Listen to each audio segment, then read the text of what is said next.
Lenora. Lenora is different from others. Years of perfect stitching experience.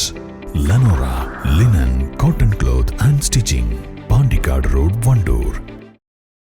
ഗൂഡല്ലൂരിന് സമീപം തേനീച്ചകളുടെ കുത്തേറ്റ് മലയാളി യുവാവ് മരിച്ചു. 25 വയസ്സുകാരനായ കോഴിക്കോട് വടകര തിരുവള്ളൂർ വള്ളിയാട് പുതിയോട്ടിൽ ഇബ്രാഹിമിന്റെ മകൻ സാബിറാണ് മരിച്ചത്.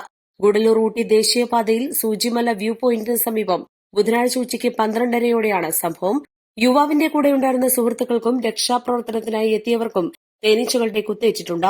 സാബിർ സംഭവസ്ഥലത്ത് വെച്ച് തന്നെ മരിച്ചു. കൂടെയുണ്ടായിരുന്ന 27 വയസ്സുകാരനായ കോഴിക്കോട് വള്ളിയാട് തെരോടൻകണ്ടി ആസിഫിനെ ഗുരുതരാവസ്ഥയിൽ കോഴിക്കോട് മെഡിക്കൽ കോളേജ് ആശുപത്രിയിലേക്ക് മാറ്റി. നീലഗിരി ജില്ലയിലെ ഗൂഡല്ലൂരിൽ നിന്ന് ഊട്ടിയിലേക്കുള്ള പാതയിലാണ് സൂചിമല വ്യൂ പോയിന്റ്. വനം വകുപ്പിന്റെ നിയന്ത്രണത്തിലുള്ള ഈ വിനോദസഞ്ചാര കേന്ദ്രത്തിൽ കർശന നിയന്ത്രണങ്ങളോടെയാണ് വിനോദസഞ്ചാരികൾക്ക് പ്രവേശനം.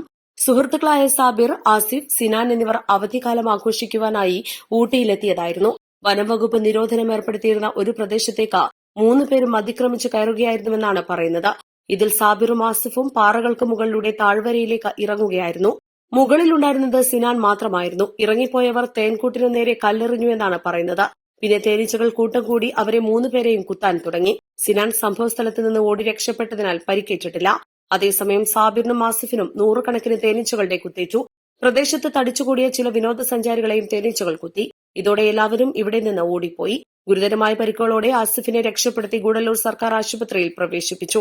തുടർന്ന് കൂടുതൽ ചികിത്സയ്ക്കായി കോഴിക്കോട്ടേക്ക് മാറ്റുകയായിരുന്നു. സാബിറിനെ രക്ഷിക്കാൻ പോയ വനംവകുപ്പ് ജീവനക്കാർക്കും തേനീച്ചകളുടെ കുത്തേറ്റു. പിന്നീട് ഗൂഡല്ലൂരിൽ നിന്ന് അഗ്നിരക്ഷാ സേനാംഗങ്ങളെ വിളിച്ചുവരുത്തി സുരക്ഷാ മുൻകരുതലുകൾ സ്വീകരിച്ചാണ് രക്ഷാപ്രവർത്തനം നടത്തിയത്.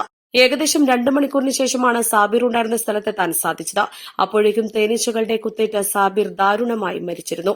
സാബിറിന്റെ മൃതദേഹം താഴ്വരയിൽ നിന്ന് കണ്ടെടുത്ത പോസ്റ്റ്മോർട്ടത്തിനായി ഗൂഡല്ലൂർ സർക്കാർ ആശുപത്രിയിലേക്ക് അയച്ചു. East live, Gudalur.